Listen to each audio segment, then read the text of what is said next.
My brothers and sisters, some of you are exhausted not because life is hard, but because you are trying to be everything for everyone. You answer every call. You show up every time. You forgive before they even apologize. You bend until you barely recognize yourself. And then you wonder why you feel invisible. You call it kindness, you call it patience, you call it loyalty. But deep down you feel something else, resentment, emptiness, quiet frustration that no one seems to value what you keep giving. Let me tell you something that may shake you. You are not being kind, you are being taken for granted.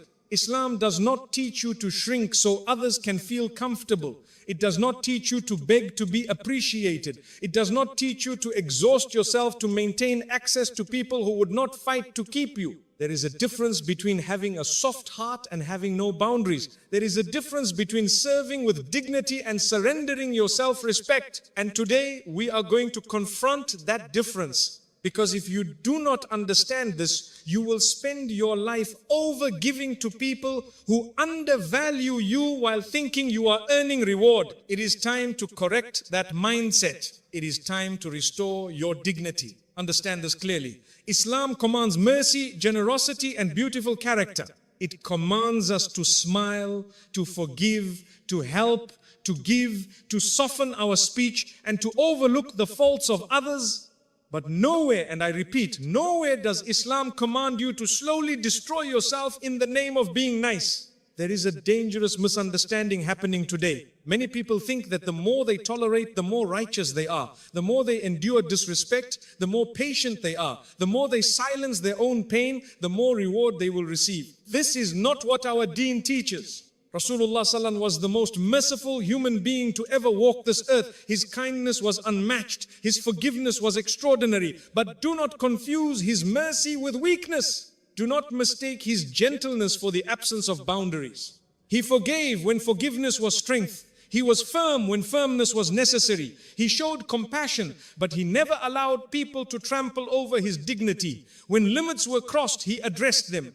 When harm was done, he corrected it. When injustice appeared, he stood against it. So why do you think that allowing yourself to be emotionally drained, constantly disrespected, or endlessly taken for granted is a form of righteousness? My brothers and sisters, if your kindness constantly costs you your peace, something is wrong. If you go to bed anxious every night because you are trying to keep everyone happy, something is wrong. If you are always the one adjusting, apologizing, explaining, sacrificing, while others remain comfortable and careless, something is wrong.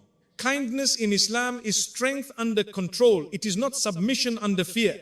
Ask yourself honestly, why are you overgiving? Is it truly for Allah, or is it because you are afraid of losing people? Is it because you fear being abandoned? Is it because you need validation? If your giving is driven by fear, then it is not pure generosity. It is insecurity disguised as virtue. And insecurity is not something Allah commands you to live with. Allah created you with dignity. He honored the children of Adam. That includes you. Your time has value. Your energy has value. Your emotional well-being has value. You are not a tool for others to use whenever convenient. There is a difference between sacrifice for the sake of Allah and sacrifice to maintain people's approval. When you wake up for tahajjud, even though you are tired, that is sacrifice for Allah. When you help someone sincerely seeking His pleasure, that is sacrifice for Allah. But when you ignore your own limits just to avoid disappointing someone who barely respects you, that is not worship. That is self-neglect. And Islam does not celebrate self-neglect. Look at balance in our religion. Even in worship, there is moderation. The Prophet ﷺ corrected companions who tried to fast every day without break. He corrected those who wanted to pray all night without rest. Why? Because Islam is a religion of balance. Your body has rights over you. Your family has rights over you. You have rights over yourself. So how is it that you believe your emotional health has no rights? Some people say, but if I stop giving so much, won't I become cold? Won't I become distant? No, you will become balanced. There is a difference between coldness and clarity, between arrogance and boundaries. Boundaries are not a sign of pride. They are a sign of self-respect. When you allow people unlimited access to your time and energy, they stop valuing it, not always intentionally, but naturally. Human beings value what feels limited. If you are always available, always reachable, always accommodating, your presence loses weight. And then you feel hurt, you feel unseen, you feel exhausted, but you created the pattern. You are not required to prove your goodness by exhausting yourself. Let me be very clear. Having a good heart does not mean having no limits. Forgiving does not mean forgetting the lesson. Helping does not mean harming yourself. Loving does not mean losing yourself. If someone constantly drains you, constantly ignores your needs, constantly takes without giving, and you remain silent because you think this makes you righteous, then you are misunderstanding righteousness. Allah does not reward you for erasing your personality. He does not reward you for becoming smaller so others can feel bigger. He does not reward you for tolerating emotional manipulation. True kindness is intentional. It is thoughtful. It is balanced. It flows from strength, not from fear. If you help someone, do it because you choose to, not because you feel trapped. If you forgive, do it because you seek Allah's reward, not because you are afraid of conflict. If you give from a place of fullness, not emptiness.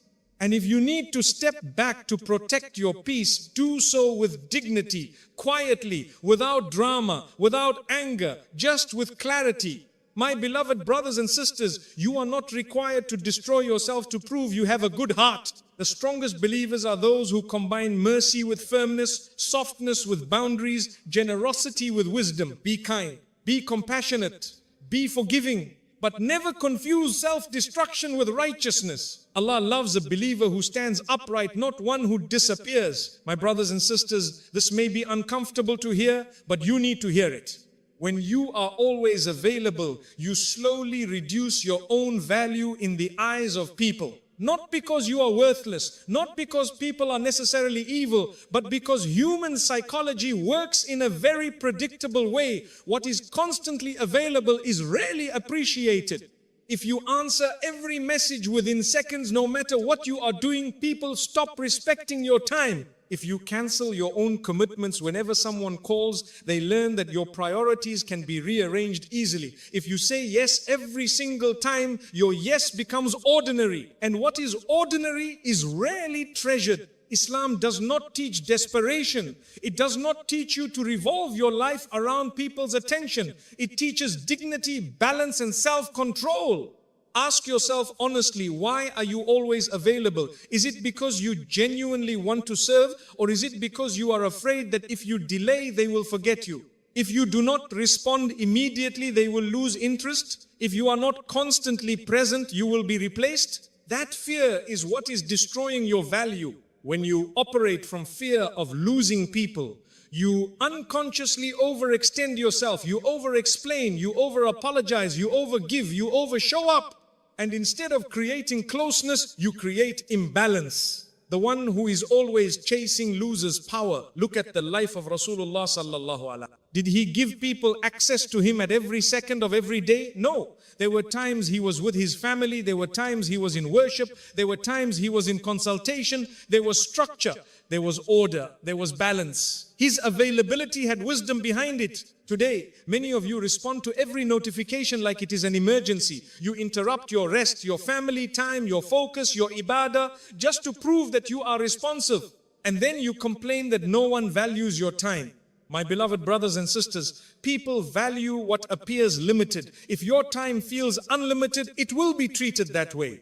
This does not mean you become arrogant. It does not mean you ignore people deliberately to play games. Islam does not teach manipulation, but it does teach moderation. If you are always the first to initiate, always the first to fix, always the first to reach out after distance, you train people to expect that from you. And expectation without effort leads to complacency. Over-availability also weakens your emotional position. The one who waits patiently shows stability. The one who panics and rushes shows insecurity. When someone takes hours to respond and you send 3 follow-up messages, what are you communicating? You are communicating anxiety. And anxiety rarely commands respect. Calmness does. When you remain composed, when you respond thoughtfully rather than instantly, when you prioritize your responsibilities before pleasing others, you send a silent message: my life has structure, my time has weight. and wait commands respect. Many of you think that constant availability proves loyalty, but loyalty is not measured by speed of response. Loyalty is measured by consistency of character. You do not need to reply immediately to prove you care. You do not need to drop everything to prove you are devoted. You do not need to make yourself endlessly accessible to prove you are important. In fact, the more you make yourself endlessly accessible, the more ordinary you become. This is not cruelty, this is reality. Even in our acts of worship, there are fixed times. Salah has its appointed times. Fasting has its designated month. Hajj has its specific days. Why? Because structure creates meaning. Limitation creates value. If everything was at all times, it would lose its significance. The same applies to you. If you want to be valued, stop behaving like you have no boundaries. Protect your schedule, protect your mental space, protect your rest, protect your focus. If someone truly respects you, they will understand that you are not always instantly reachable. And if they only value you when you are constantly accessible, then their attachment is not to you, it is to the convenience you provide. That is not love, that is utility. My brothers and sisters, stop living like your worth depends on how quickly you respond or how much you sacrifice. Your worth was given to you by Allah. It does not increase because someone texts you. It does not decrease because someone ignores you.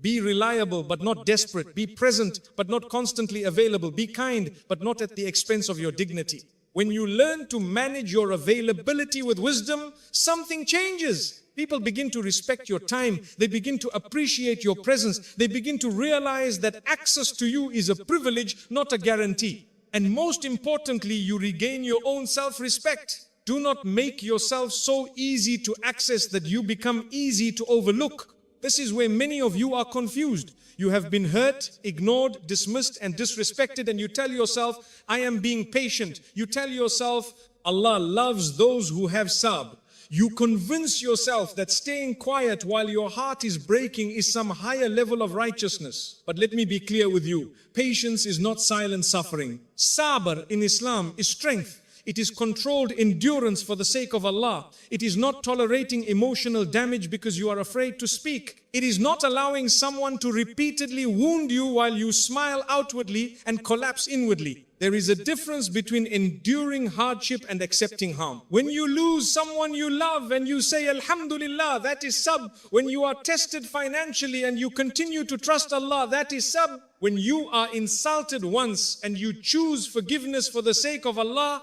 that is sabr. But when someone repeatedly disrespects you, ignores your feelings, manipulates your kindness, and you remain silent because you fear losing them, that is not sabr. That is insecurity wrapped in religious language. Do not hide fear behind faith. Many of you are afraid of confrontation, afraid of conflict, afraid of being called difficult, afraid of being abandoned. So you swallow your pain and call it patience. And slowly that swallowed pain becomes resentment. That resentment becomes emotional exhaustion. That exhaustion becomes distance. And then one day you break not because you lacked patience, but because you misunderstood it.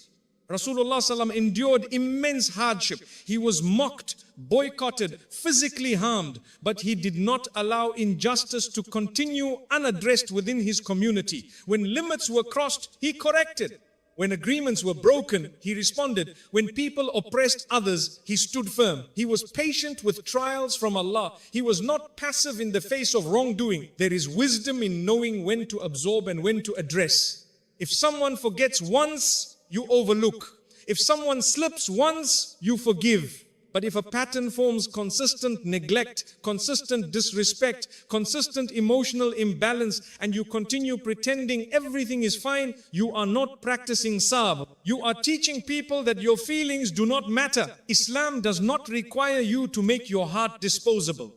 Patience does not mean silence at all times. Sometimes sabr means speaking calmly. Sometimes sabr means setting a boundary without anger. Sometimes sabr means stepping away instead of exploding. True patience is controlled strength, not suppressed pain. Ask yourself honestly, are you being patient or are you afraid? Are you enduring for Allah or enduring because you feel you have no other option? If your patience is destroying your self-respect, it is not the patience Allah loves. Allah does not want you humiliated. Allah does not want you emotionally crushed. Allah does not want you constantly anxious because you are trying to maintain a connection that only survives on your sacrifice. You were created with dignity. Even in marriage, even in friendship, even in family relationships, there must be mutual respect. The Prophet ﷺ said, the best of you are the best to their families. That means respect flows both ways. Patience does not cancel accountability. If someone continues hurting you and you never communicate, you are allowing the harm to grow. Sometimes the most patient thing you can do is address the issue before it becomes poison. And let me say something that may challenge you. Walking away can be sabr. Limiting access can be sabr. Reducing communication can be sabr. Choosing peace over constant emotional chaos can be sabr. Because sometimes patience means enduring the discomfort of distance rather than the destruction of closeness. Many people think speaking up makes them less spiritual. No, speaking with adab, with calmness, with clarity, that is maturity, that is emotional intelligence, that is strength. You are not required to suffer quietly to prove your faith. If you need to say, this hurts me, say it respectfully. If you need to say, I cannot continue like this, say it calmly. If you need to step back to protect your mental health, do it without drama. Sabr is not weakness, sabr is control. It is knowing that you are capable of reacting harshly but choosing wisdom instead. It is knowing that you are hurt but addressing it with composure, not chaos. Do not confuse endurance of abuse with endurance of tests. Tests from Allah elevate you. Patterns of harm from people require boundaries. My brothers and sisters, do not let religion be misused against your own well-being. Islam is a religion of justice and balance. That balance includes you. Be patient with trials. Be patient with growth. Be patient with change. But do not be silently suffering while calling it righteousness. Allah loves the believer who stands firm, not the one who silently collapses. My brothers and sisters, this is the part most people do not want to accept. You are not only a victim of how people treat you. Many times you are the instructor.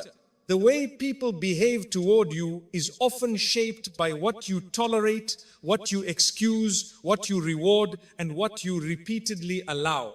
If someone cancels on you again and again and you immediately say, it's okay, no problem, without ever addressing it, you are teaching them that your time is flexible. If someone speaks to you harshly and you respond with extra kindness out of fear of conflict, you are teaching them that your boundaries are weak. If someone disappears for days and you welcome them back with even more effort, you are teaching them that distance increases your investment.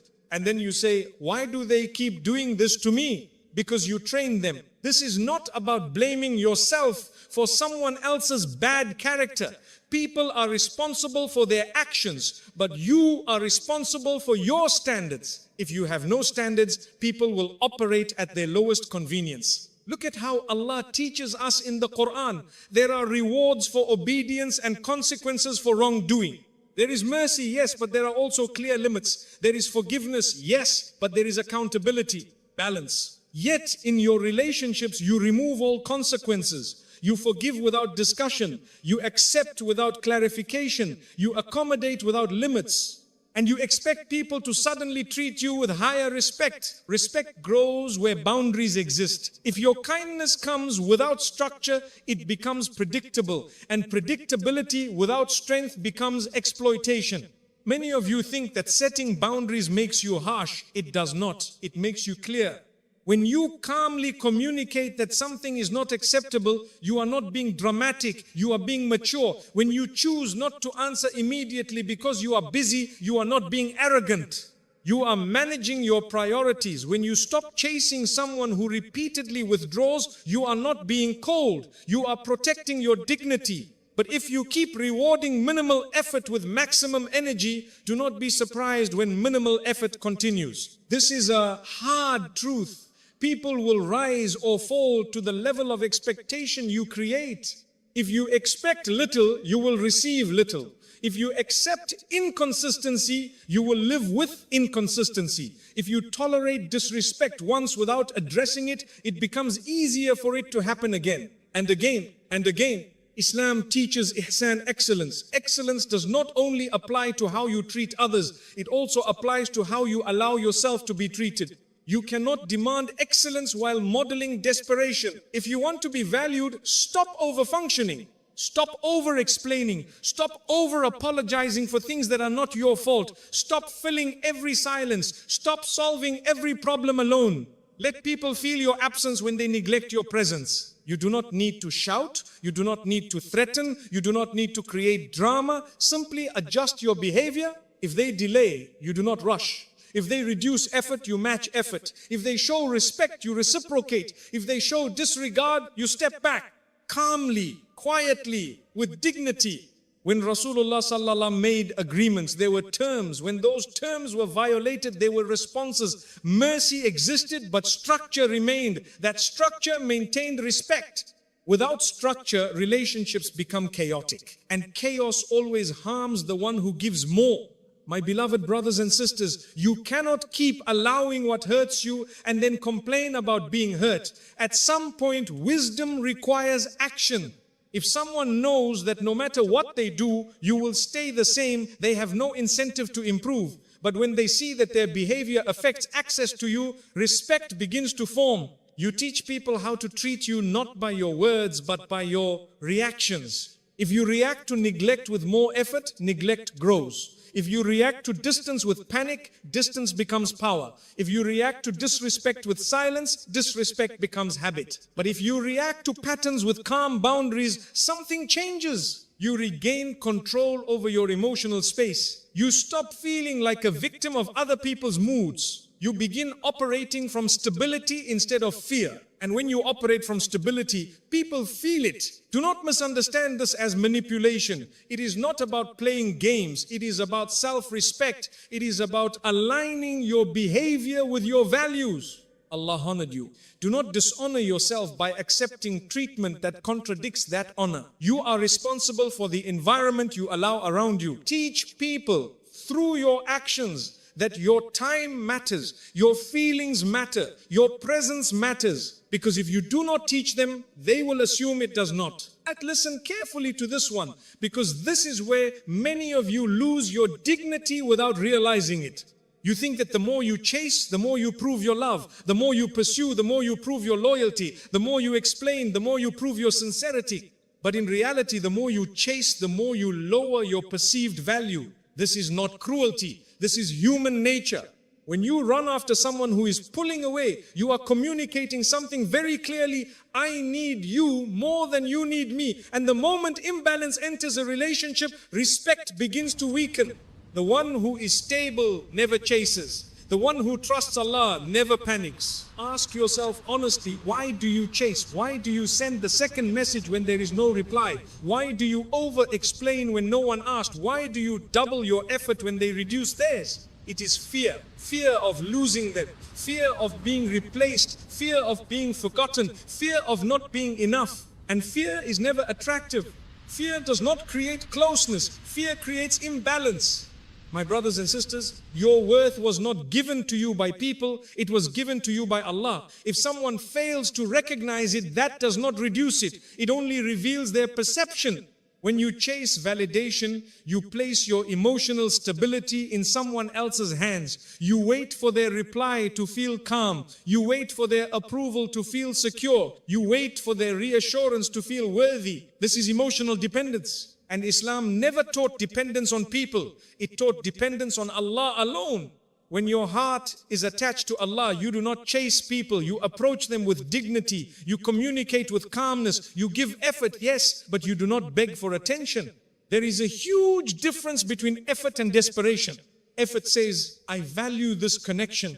Desperation says, I cannot survive without this connection. And people feel that difference.